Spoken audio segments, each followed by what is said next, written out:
Hi, everybody. I am Milan Manot, the Accelerator Operations Lead at AlphaLab, one of the nation's leading accelerators.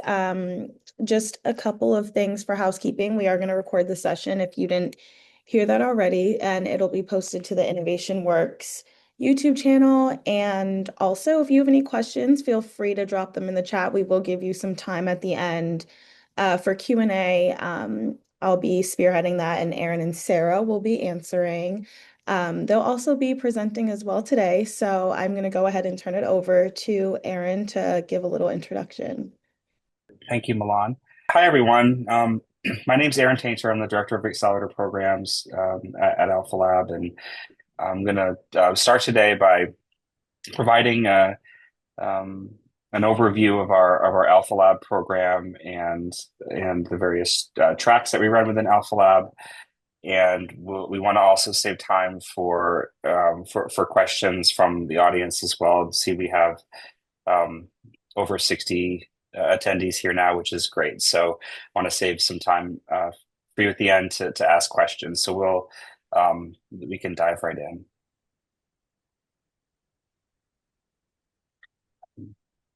Great. So why Alpha Lab is, a question that we're often asked, and we want to describe some of the attributes of our program. First off, we are an investment-based accelerator based in Pittsburgh, Pennsylvania. We are also, hey Milan, that arrow cursor you put it to the side, or you go back to the last slide. I was just making a comment about the arrow that kept going across. It was distracting. We're one of the first 10 accelerators in the United States. Alpha Lab's been around since 2008, and we're also a charter member of the Global Venture Network. Our accelerators we have peer accelerator programs across the world that we share best practices with, and we're one of the first members of that. We also have almost now 300 alumni companies in our program that have come through our software, hardware, life science, and robotics tracks. And those companies to date have raised over $1.3 billion in follow-on funding to date. One of the unique things about our program, which we'll touch on more later, is that our programs are broken into tracks that are focused on various sectors. And we provide really hands-on, one-on-one guidance with each company in those tracks. So we're really providing kind of tailored one-on-one support with all the companies that go through our program.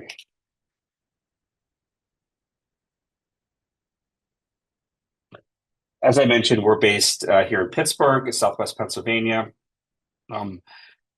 For those of you who are new to Pittsburgh or aren't located in Pittsburgh, a couple interesting aspects about our program is one of the most affordable places to live in the U.S., which makes it great economically to launch a business here.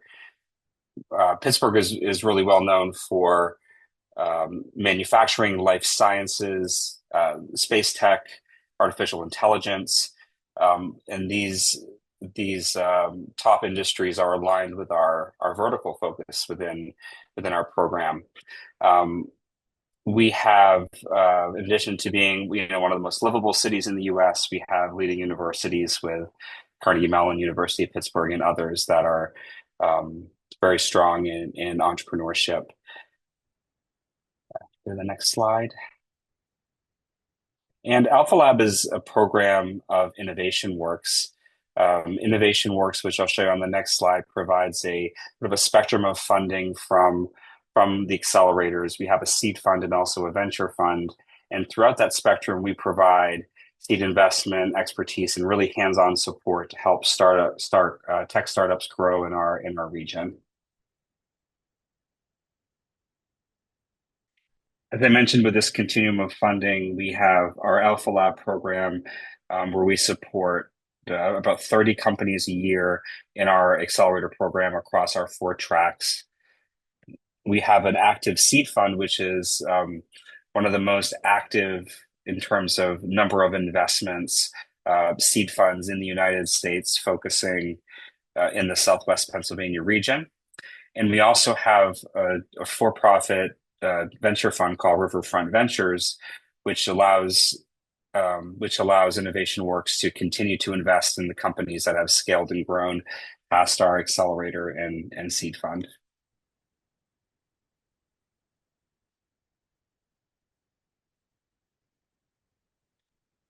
Our main program pillars are really based in a few key areas. And when you look at accelerators, traditionally offer a lot of different services and support and mentorship and education and guidance. What we've done at AlphaLab over the last year or so is really doubled and tripled down on the core areas where founders have told us where they want support most from an accelerator. The first pillar is customers. We help founders really think about their customer journey, their go-to-market, how to define your value proposition, um, how to define your customer segments and go-to-market, how to upskill and prepare founders for selling, how to prepare kind of all the materials to go to market effectively. Our second pillar is around capital or fundraising, where we're equipping founders with the skills and tools that they need to hit sort of the fundraising market and next stage journey on their fundraising path. So we not only upskill founders in understanding the venture capital industry and next stage funding, but also prepare founders with the tools that are required to be successful in that. So we're helping companies prepare their executive summaries, their data rooms that include, financial projections and pitch decks, and we help companies build a fundraising plan to be successful in that next stage. And we do that all within the AlphaLab community. We're unique in that we are an in-person accelerator, and we do that intentionally. We've heard founders who are now alumni of our programs continuously come to us and say, "Gosh, we really missed that community being with founders who were in the same stage with us, who we could talk to about various problems of building early stage startups." So we've been intentional about building an in-person community, and so our programs are in person. We help um, companies grow through our extensive mentor network. So we have hundreds of mentors who are here to support founders in the early Alpha Lab stage. And we're also really closely tied to the Pittsburgh entrepreneurial ecosystem and community and corporate partners to help with guidance, first customers, areas like that. So this is our program pillars are what we call the three C's: customer, capital, and community.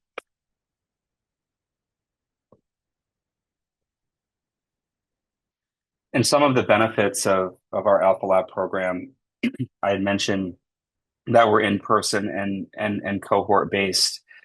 We also work with 25 or fewer companies per cohort, so that allows us to provide individualized support. We have this on-site program, which I had mentioned, that allows us to build community and allows us to really work one-on-one and dedicate our support to the companies in our program. We provide office space free of charge. We provide lab space and equipment free of charge. And we're focused on companies building technology solutions in software, hardware, robotics, and life sciences.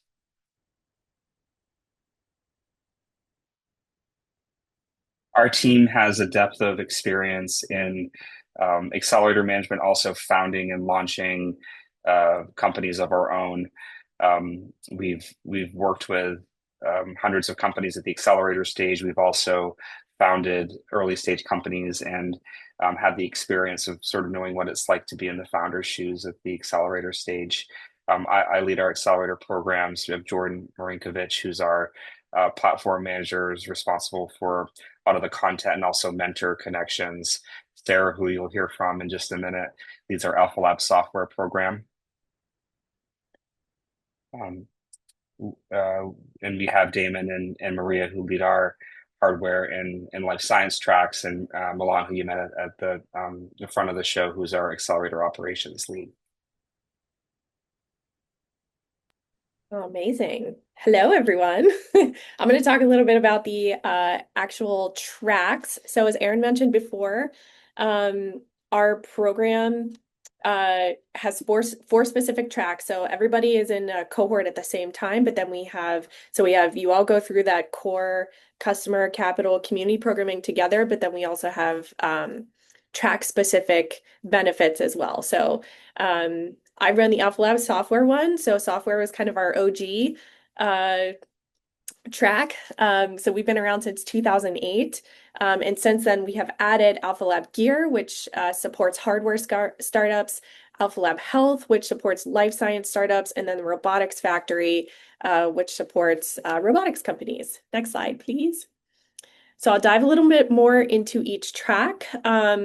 The with the software track specifically, in addition to being one of the first 10 accelerators in the United States, we help founders through what we call an AI as a co-founder series.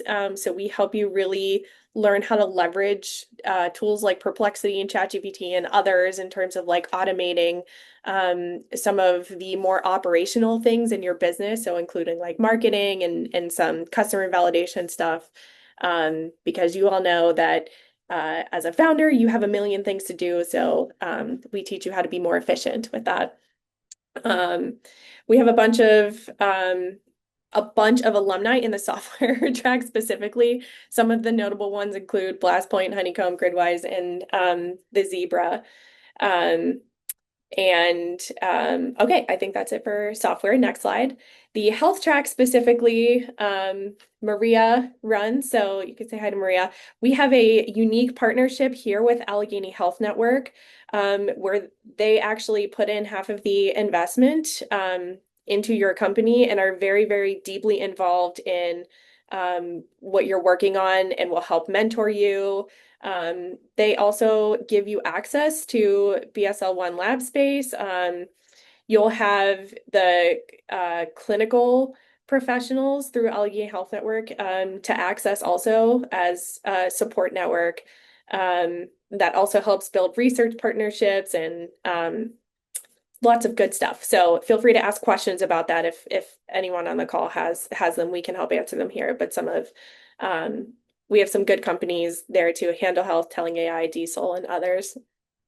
The next one, so AlphaLab Gear works with hardware specific companies.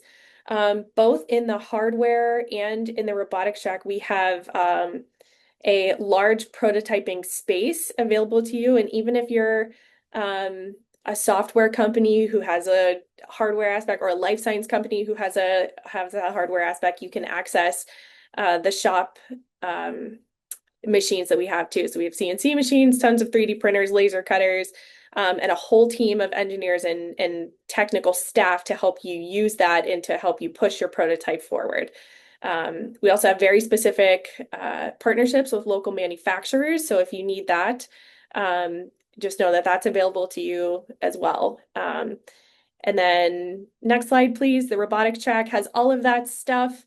But more geared towards robotics too. So those those two tracks have lots of lots of robotic specific mentors in them, but you can all use the same equipment. So Aaron, Maria, Milan, anything else you want to say about the tracks specifically before we move on? Good. Amazing. Okay, next slide, please. Aaron, I'll pass it to you for this part. Great. Um, so our terms, I see some great questions coming in. I also want to give a shout out. I was looking at the attendees. We have almost 80 attendees now, including a few of our alums who I was pleased to see. So I won't shout you out individually, but I see you, and it's great for you to be here. Our terms, so we provide up to $100,000 of funding. The $100,000 of funding comes in the form of an uncapped convertible note. And in addition, for our programmatic elements in the program that we show you our lab space and the program and all of our engagement. We don't charge for that outside of we want to be involved with you as you grow your company. So we take 2% common stock equity from participating companies. Our In terms of our timeline, we'll talk more in depth about that on an upcoming slide. Our application closes in about a week and a half. In July, kind of August timeframe, we're evaluating, we're interviewing companies, and our goal is to make offers sometime in the mid to late fall, and our program is set to start in January of 2026. So that's a bit of our timeline. We can take any more questions on that later. We also, as I mentioned, have a follow-on funding mechanism where we have our Innovation Work Seed Fund that can invest additionally in companies. It's a separate process. We're investing in companies at that stage who have been successful in raising from other outside investors, but we're able to sort of contribute and be a funding partner for companies beyond our accelerator. And we're an accelerator that has a regional commitment. Our goal and our charter is to support economic development and growth in Southwest Pennsylvania. So we do require companies to be considered about growing their company here. So as you're thinking about AlphaLab being potentially the next step for your company, we also want you to think about, is Pittsburgh a next step for you growing your company, and really aligned with some of the key sector strengths in our region.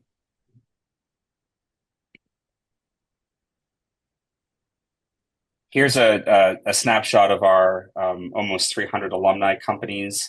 These companies represent companies across our software, life sciences, robotics, and gear or physical product accelerator. These are some examples of companies who have grown here in Pittsburgh, who have been responsible for raising almost $1.4 billion of follow-on funding collectively. And we also have over 20 companies, some that are listed here, who have have hit an exit or a substantial exit and have sold their company. Amazing. So I'm going to cover the application process. So next slide, please. So a little bit about the eligibility requirements. So we ask you to be incorporated. You do not have to be incorporated before you apply. That can occur during the due diligence process, but in order to start the program, you do have to have a US-based incorporation. In addition, if you are coming from outside of the United States, you have to have the necessary work authorization already in place. That is not something that we do for anyone, so that for any company, so that has to be in place before you to make you eligible for the program too. Aaron covered a little bit about the Pittsburgh commitment. So we do look for founders specifically to participate in person in our program, which is about 6-ish months long. We know everybody's running a business at the same time, so we make arrangements when we need to if you have conferences and things to go to, but we do expect everybody to be here and work alongside of their product together in your cohort, in addition to building out your company in Pittsburgh. And we can help you network here. We often host events in our space too. In addition, so we tell founders to be prepared to devote most of their time and attention to the accelerator programming, but knowing that you are still running a business, and we have had some people who are working a little bit as they're trying to pay bills and stuff. So kind of on a case-by-case basis, we can, if you have questions about that, we can talk to you. But we do look for you to be like very dedicated to your startup and to be here in person for workshops, meetings, events, all that good stuff. In terms of what we look for, so across those 4 sectors, software, hardware, robotics, and life sciences, we sort of invest, we are industry agnostic as long as you have a product that falls under one of those buckets. Across all of the sectors, we look for companies that have a validated problem and some customer discovery. So this is kind of like the traction piece. So I will always say like the more the better. But we typically don't take startups who are at the idea stage or don't yet have like some type of MVP or something. So sometimes that looks a little bit different for software companies where it's often cheaper to build your solution rather than a hardware or a robotics company. So if you have questions about where you are and if you're eligible or not, please feel free to ask us. But anybody at idea stage is typically too early. Um, in terms of um, other stuff, so yeah, we're looking for startups who have thought through their business plan and their operations. So including like your go-to-market strategy, how you think you're going to be sustainable if it's fundraising or getting to profitability. So even just having thought through that shows us that you're making progress. We look for what we call so the motivated team part is like what we call like founder market fit. So teams who have like who are highly motivated to solve the specific problem that they're working on. Teams who are well-rounded in terms of building the solution to the problem that they're working on. And who are dedicated to each other in terms of like fueling your company forward. We also look for companies who are working in growing markets. So typically that means $1 billion or larger if you're thinking of like the TAM, SAM, SOM type structure. And of course, we're looking for innovative solutions. So if you have something that's proprietary or a new approach or something that's disruptive in your market, you'll want to talk about that in your application too. And then the process, so this is a little bit about what the selection process look like. So as you all know, applications are open now. We use a platform called F6S to take applications. So applications are due on, I actually think it's July 18th and not Zach, can't remember. We wrote 16th, but I actually think it's July 18th. So, but 11:59 p.m. It is July 18th. Yeah, at 11:59 p.m. Sorry for the typo. After July 18th, our team will review and respond to every applicant that we got. So you will know sometime around the end of July whether you are moving forward to an interview or not. Interview stage, we interview companies for about half an hour. So it's like 10 minutes of you presenting and sort of pitching to us with 20 minutes of Q&A. All of those interviews are virtual, and we'll probably do those sometime in August-ish, maybe early September. We often do have a wait list for companies too. So even if you don't get an initial offer for an interview, just know that you may be offered a wait list if there's an interview that cancels or something like that. And after interviews, we will then take another subset to go through business and legal diligence. So in between interviews and who we decide to move forward, there's a little bit of deliberation internally.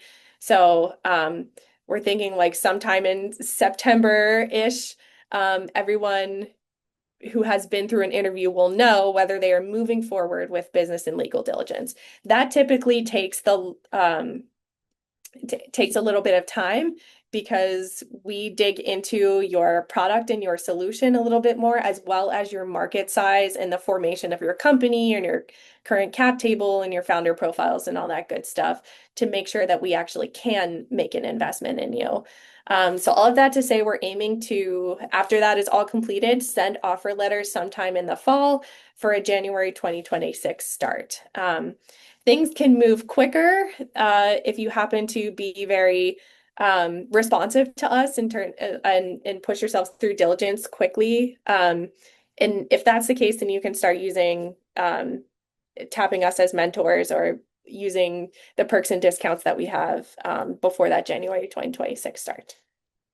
But next slide, please. Okay, I think that is it. So we're going to open it up to Q&A now, unless Aaron and Maria or anyone else has anything to say. This QR code, just for everyone's benefit, sort of takes you to our website where there's a direct link to apply. So go ahead and save that application and start one if you haven't already. There's also a space on our website if you want to sign up to talk to us after today, you can sign up for office hours with one of our staff members. Just click the track that you think you fit best in. You can apply to multiple tracks. If you're not sure, we can answer questions about that here too. But that's it. I'll open it up to Q&A now. Yes. So we got some questions in the chat. Feel free to send more if you have. I'm going to start with the first one, which is if we apply for the incubator and also the Uprise grants for a separate product slash service development, would it hurt us if we get accepted to one? Example, well, they got into this one, so let's give them space in the other program to someone else. Sure. I can take that one. For those of you who aren't aware, Uprise is an innovation challenge that Innovation Works AlphaLab facilitates on behalf of BNY, um, a bank, a financial company based in Pittsburgh. And our applications have already closed for that. The answer to that is no. So, Uprise, we facilitate the Uprise competition. The team you see here is not making the decisions on Uprise winners. We're just facilitating the content and events and the process. So I would say accelerator companies, AlphaLab accelerator companies, a lot of them have been successful in the Uprise Innovation Challenge. A lot of them have done both. It's not an either or. If you've already applied to Uprise and are have advanced in that competition, that's great. It has no bearing on the accelerator process. And I will take another. I saw another question that came in the Q&A that's sort of related to that, and it was who's making the selection decision for AlphaLab, and the answer to that is the people who you see, on this call. Myself and Milan and Sarah and Maria are evaluating the applications and are ultimately responsible for the selection of the companies. Thank you, Aaron. Next question is, can the AHN team help with preclinical or clinical studies for federal grants?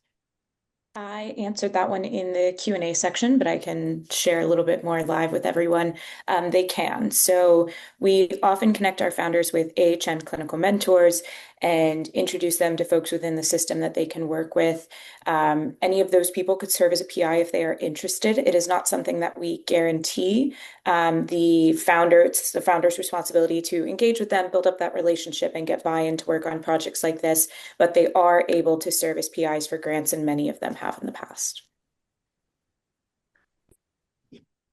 Perfect. Thank you so much. Next question is, would a chip IP company be in the software, CAD tools, design files? Technically hardware, but not selling physical items, just designs for inclusion into customer chip designs. Yeah, Aaron, you or I, go ahead and go first. Yeah. I'd say as you're filling out your application, obviously a lot of companies have elements of their business that can be software and life sciences, or robotics and life sciences, or hardware and software. You're encouraged to apply to any track that's relevant to your company. Those will be evaluated within those tracks. So if you're everyone that joins our AlphaLab program has access to a lot of the same tools. If not necessarily the tools just within your track. So I would say apply to any of them that are relevant, and then we'll help you kind of through our evaluation process to decide which track is best for your particular company. Yeah, it's all there's another question about that. It's all one application with a checkbox of how many or how little sectors you want to apply to. So if you want to apply for all four, you can check all four boxes. If you feel like you might fit into software and hardware, you can check both. And then the team here will review your application and kind of figure out where we think you fit, and also maybe even have a conversation with you about where you think you need the most mentorship and help. Because if it is more on the life science side or more on the software side, then you can apply for one of those specifically. But if you're not sure, you can apply for multiple. So Thank you. Next question. If we aren't a tech company or a tech startup, but we want to develop a new piece of software, are we eligible? Should we, instead of applying under our established business, found a new company specifically to develop the new tech? I can take that one. So our charter is to invest in tech or tech-enabled businesses. So if you're historically let's say this company was a services company and wanted to build a technology element to their business, that would be eligible for our program. And no, I would not set up a separate.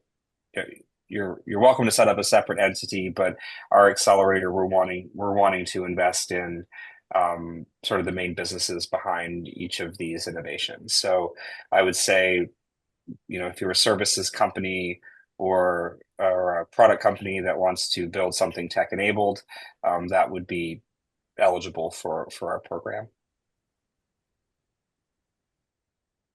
Next question. My company currently sells CPG products, but we're developing an AI-powered app to personalize and recommend those products to consumers. Does AlphaLab support companies that are building software tools to enhance or scale a CPG brand? We do. So if you have an AI powered app that like meets the criteria to be software, yes. Okay. Next question. My C Corp is headquartered in the Philly area. Our CTO is Brian Beyer, CEO Hellbender from Pitt, but we'll move the operations if I get accepted. Will that work? We are Yes. Go ahead. Yeah, so you don't have to be incorporated in the state of Pennsylvania. We have plenty of companies who are incorporated or Delaware or whatever. You just have to be incorporated in the United States. And what we look for is like employee presence in Western Pennsylvania. So. Okay. What is the typical pool of applicants in a given cycle, and how many are typically selected? Yeah. Aaron, you or I could take that again. Yeah, I'd say our programs overall we get a lot of applications. The application acceptance rate is slightly different across tracks, but overall, I would estimate that our selection rate is around 5%, which is pretty common for most leading accelerators. So somewhere in that 5 and sometimes up to 10%, depending on the track. Okay. Do we have a due diligence list that is posted so we can ensure we meet the due diligence standards? This is probably great information to know and a good exercise for us to go through. We don't have them listed necessarily, so we sort of see due diligence in two buckets. One is business due diligence, where we're trying to dig deeper on. I think the application would serve as a good guide for that. Every question that we're asking in the application is important to us, so we may do continued diligence on your product, your competition, your market size, your customers, things like that, things that are in the application. From a legal due diligence process, we don't have a public facing view of the things that we request, but it's very similar to any investor or venture capital interaction where we're either helping companies or requesting information. So if you haven't incorporated your company yet, that's fine. But we require you to do so once you've been selected. So it helps companies prepare. Our legal due diligence process helps companies prepare for that process when you're potentially raising subsequent rounds of financing. And that becomes available to companies after we've sort of moved them in our process after the interview period. Great, thank you. Just a few more here. If accepted into the program, is the investment given at a certain time or tied to certain milestones or achievements? Good question.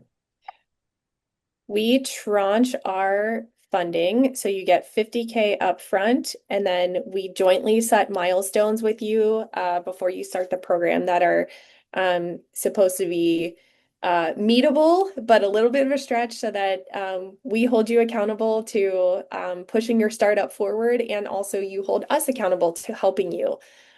So those milestones are not meant to keep you from your next 50K. They're meant to help focus you to get you ready to be positioned for your next stage of growth.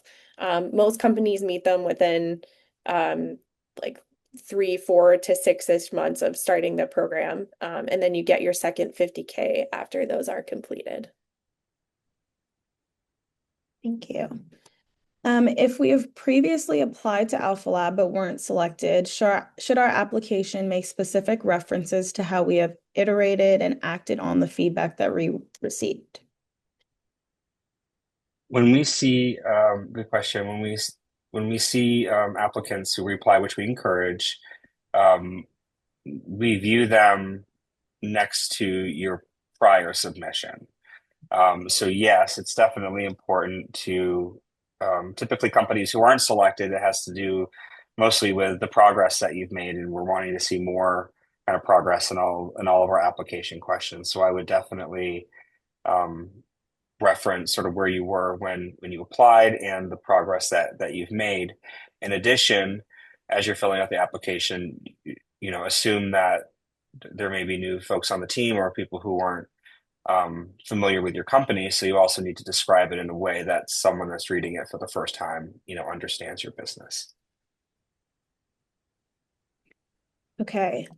I was told that I need a champion from Allegheny when applying to the health track. Is that correct?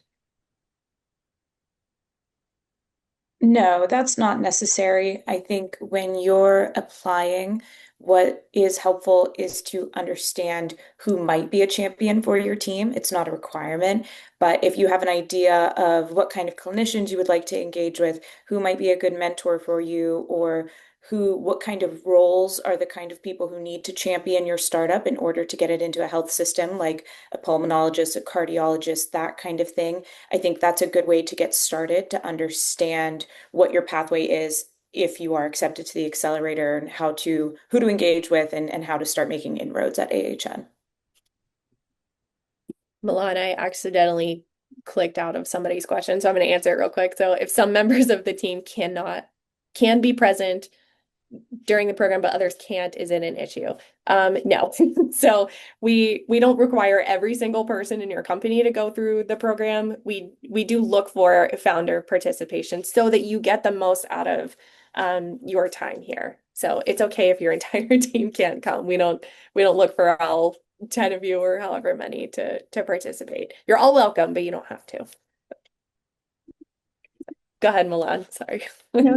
What are the potential opportunities to meet potential new team members to build out our team, specifically technical expertise in material sciences and manufacturing? Yeah. So we do have partnerships with local manufacturers who can augment your team. So the manufacturing team here specifically hosts like First Friday networking events.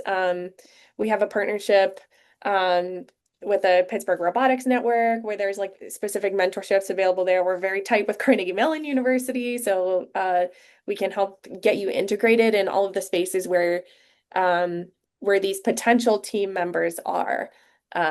So the one thing maybe I'll be clear about is that we don't look for employees for you, but we do have lots of opportunities to meet the network in Pittsburgh. So, Aaron, anybody else want to add to that one? Amazing. Yep. Perfect. Is there a cutoff date to update our application after submitted? For example, we get some customer acquisition traction. Can we update the application during the selection process? Yeah. So the application does close on July 18th at 11:59 p.m. You will be unable to edit your application after that point. If you have updates, we encourage you to either sign up for office hours or send us an email and just kind of tell us about that so that we can inform the rest of the selection committee. But as much as possible, I would try to get that in your application. But we understand things happen after, so feel free to let us know after the fact. Okay, next question is, what makes a good application? What are you all looking for? Do you want me to take that one? Yeah. I could take that one, and I can touch on another one that I saw earlier, which was around the scoring, Perfect. sort of the scoring rubric, because I think those are kind of related. Um, so what makes for a good application question? All the questions we're asking in the application are intentional because we care about them. So um, I think that we're looking for a founder's one kind of depth of knowledge in the industry that they're applying to. Also, we're really looking at the level of customer proof or customer discovery kind of validation. So not necessarily sales or revenue, but proof that it's hard for us to judge whether, customers value or want to buy your product. You as a founder sort of need to show it through initial customer discovery. So we're really looking at that hard. The main variables in our scoring rubric have to do with, of course, team.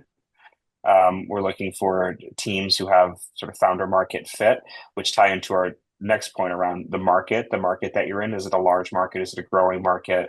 Do you have an interesting angle into the market? Your product, measuring its uniqueness, the depth of technology, where it is in its stage of development, traction. So we work with companies, some who are in the market and have sales, and some who are still getting to market, but we are using sort of initial market traction as a element. And then sort of your go-to-market plan. How well articulated is your market, your go-to-market strategy? What have you tested so far? What have you de-risked? How well put together is your plan? So those are the main kind of variables, and all of our questions in our application really tie back to those 5 key criteria. Perfect. Next question. We're working on our MVP prototype and have been collecting customer input and will be moving to beta testing in the fall, but do not currently have paying customers. Our platform model is freemium. Is the company eligible, a good fit, and can they be considered? Yes, I would say so. It's helpful to know that you have talked to customers. So even if it's okay that you don't have paying customers yet, that's not a requirement. What is helpful is how well you can tell the story around how much you validated the solution that you're building in order to solve the problem. So, how many people have you surveyed or talked to or held focus groups around? How have you iterated on your product or idea based on what you heard? Um, do you have an email sign up list, a video that has gone viral, do you have letters of intent from potential customers? Those are all things that can help tell the story of, hey, people are willing to pay for the thing that I'm building before you have paying customers. So all of that information is very helpful for us to know.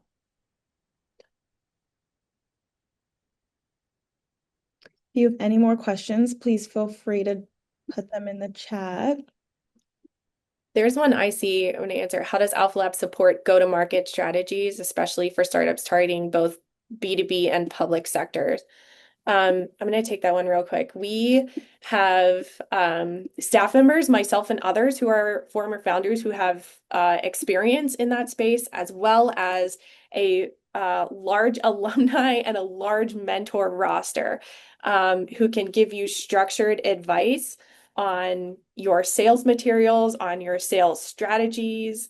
In a lot of cases, Jordan, our platform manager, can actually bring in, if there's demand for it, can bring in a speaker to help with that type of advice too.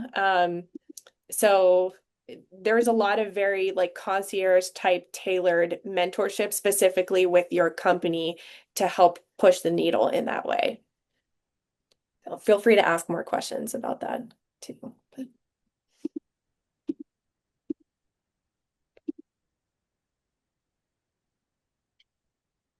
Milan, do you have other ones you want us to go through? I see a few more in the Q&A section. Go ahead, I don't see. Okay. How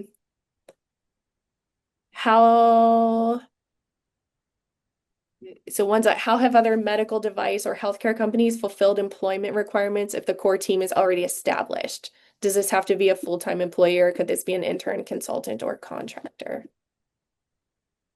Maria, I'm gonna let you take that one. Yeah. Yeah, actually, I was gonna see if Aaron knew the answer to that one because the rules are the same across all of our tracks as far as the requirements for hiring. So I'm not sure if it needs to be full-time. Yeah, so the question here, employment requirements, this core team is already established.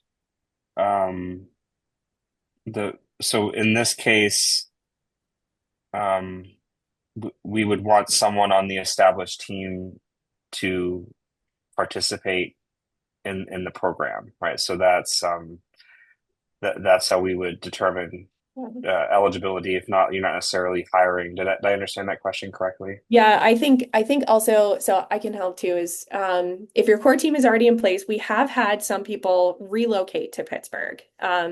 So this often looks different and may just be a conversation with your team. So if relocation is an option, hiring is an option. So if you come to Pittsburgh, open an office and build out a team in Pittsburgh, that's an option. So there are a couple Yeah. different ways to do it. It just kind of depends on what's the right fit for you. I would say I always tell people if you have an open mind about it, then I would apply anyways and do some research on Pittsburgh and if it's the right fit. So that requirement comes directly from the state for us because we are a nonprofit and we have an economic development aspect to what we invest in. So that is why that's there. But we hope that you come because you love Pittsburgh and you want to be here and it's a good place to grow your business. So I would do a little bit of research. And yes. One more thing there, I guess, that I think I'm reading on the last question there is, does it need to be a full-time employee, or can it be someone who is part-time contractor intern, is I think the second part of that question. Yeah, and I mentioned the kind of the scoring criteria. If I were to add another one, it is sort of whether your company is strategic to our region and how committed the company is to the region. So this is a unique factor of our program relative to other accelerators, is that we are looking for companies to um, show long-term strategic benefit and connection to our region. So I see a lot of questions here of like, can I come in? What days you do programming? We're out of town, things like that. We're looking primarily for companies who are willing to be here for the program and have a strategic reason to do so. So if you're, in another region, there are a lot of accelerators that are virtual, that don't have sort of geographic requirements. Ours does, and it's part of our selection criteria. So I just want to be, really candid about that aspect of our program. Do you all provide the resources to build apps, or does the MVP need to already be established? So we do not provide a team or any type of at least software developers for you in that case. So you would have to have something out in the market and getting some feedback before you would be eligible. Sarah, do you see more questions? I see one for how do you measure market traction? Would that be sales or number of growing users? I'll take that one, and Aaron, feel free to expand on this too. Traction looks different for different industries. So especially for companies who are in like life sciences versus software. Like life sciences has like a large regulatory environment. Like depending on the industry you're selling in, there might be a very long sales process. So the long story short is it kind of depends. What we do look for is for you to be sort of aware of what the KPIs are for your type of business and then be making progress on those KPIs over time. So if you were a consumer app, I might look for like number of downloads, like the stickiness of your app, that type of stuff, versus like if you were doing B2B selling, it might be like how many contracts do you have? What's the average contract size? Like, what's the caliber of your client? Are they like Fortune 500, Fortune 100, or whatever? So it just kind of depends on the type of business you are. Another question is, are sessions concentrated on specific days or times each week? So for out of state participants, we are moving to boot camp style. So all of our customer curriculum is concentrated in like a 1 week boot camp, and the capital curriculum is in another boot camp, and we have a manufacturing in another boot camp, so that it all is in concentrated buckets so you can plan accordingly. We do have a syllabus that we can send ahead of time once we've gone through the selection process so that you know when those dates are and can plan around them. So another one of if we've just completed a pre-accelerator, is that advantageous for us in the application process? It's I would say like it's definitely helpful to know. It doesn't necessarily help or hurt you, I guess. Something we sort of look for is just like what type of progress is your company making. So often pre-accelerators like really help to focus you. So it can be a good indicator. But I don't know, Aaron, do you have a stance on that one Yeah, I too? would say I think this applicant, this company that referenced a very strong pre-accelerator program that's just from my knowledge is really focused on customer discovery and things like that. So I think that would definitely help you if you built a process and some rigor around getting initial customer validation. That being said, we're not looking at sort of like a pre-accelerator program as a prerequisite for our accelerator program. I do think that some of the really good ones like GBeta set companies up for success because they're really focused on the right kind of customer discovery elements. Yeah. And I see another one of, can you expand on the specifics of how this could help developing the AI portion of our product? I can answer that one. So we don't the AI training that we do is co-hosted with external mentors who are machine learning professors at CMU who are experts in AI automation. So we help you as a founder upskill your AI usage so that you can be more efficient in your operations. Our AI help is not necessarily geared toward your product specifically. So it's the way this question is worded. I just want to make that distinction is that our training doesn't help you with like developing your product specifically. It's more on like helping you be more efficient, leveraging AI, building automations to be more efficient in like sales and marketing and some other areas. Another question here I've seen a couple times is 100K is very early stage, is for very early stage and not enough for deep tech. So to answer that, I would say yes, 100K is for very early stage. That is the stage of our AlphaLab program for early stage. And not enough for deep tech. That could potentially be true as well. I think, companies, as they think about their growth, you're not going to receive all of your investment from one investor. We're just part of that. So I think that, with our investment, we're trying to help companies get the market proof that they need to get to the next stage.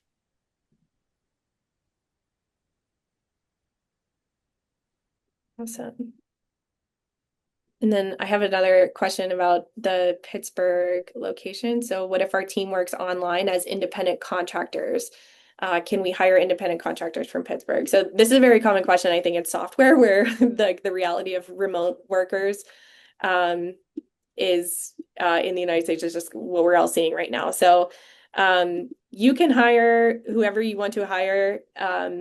You can hire independent contractors from Pittsburgh, and that would meet the requirement as long as you have sort of somebody based in Pennsylvania. We still would look for your founders to participate in the AlphaLab program, though. Thank you, thank you. Any other? Milan, do you see anything else? I do. What type of manufacturing or prototyping is available? Yeah, I can take that one. Go ahead. Go ahead. Yeah. No, you can go. Yeah. We have a dedicated manufacturing team. So one of the unique things about our robotics factory and gear tracks is that we have an awesome machine shop to help with early prototyping and building. We also have a dedicated team to assist companies on training with the various machines that we have. I don't have like a running list of all of the prototyping machines that we have in our shop, but it's very robust. One of the strongest manufacturing machine shops, I would say, for most accelerators. And if you're interested in learning more about those specifically, I'd encourage you to sign up for office hours. Yeah. Actually, if you go to roboticsfactory.org, there is an equipment list. If you're interested, you can look there. Yeah. I think that's all the questions we have. That's all amazing. Okay, one more time, I'll give a shout out to just scanning the QR code to get to our apply page and also to sign up for office hours if you have more questions. Thank you all for joining. Milan, I'll pass it off to you for close off. No, yes, that's what I was going to say. Feel free to follow up with us all in office hours. We're looking forward to seeing your applications. Thank you all for joining, and the recording once again will be posted to Innovation Works YouTube channel. Thank you.